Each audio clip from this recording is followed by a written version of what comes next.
வளமான அழகான வாழ்க்கை எனும் தேசிய மக்கள் சக்தி அரசாங்கத்தின் கொள்கைக்கமைய அனைவருக்கும் வீடு தேசிய வேலை திட்டத்துக்கு இணைவாக ரகுவானை, கொட்டலை, பலவின, பிபிலேகம பிரதேசங்களில் குறைந்த வருமானம் பெறும் குடும்பங்களுக்கு அரசாங்கத்தினால் நிர்மாணிக்கப்பட்ட வீடுகளை பெருந்தோட்டம் மற்றும் சமூக உட்கட்டமைப்பு வசதிகள் பிரதி அமைச்சர் சுந்தரலிங்கம் பிரதீப் பயனாளிகளுக்கு கையளித்தார்.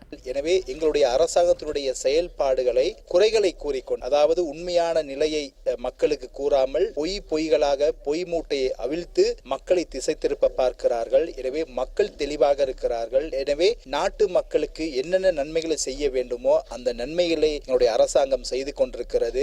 விளைபொருள் அதிகரிப்பு, அதே போல மின்சாரம் அதிகரிப்பு என்பது எங்களுடைய அரசாங்கங்களுக்கு வலிந்து சேர்த்தவை அல்ல.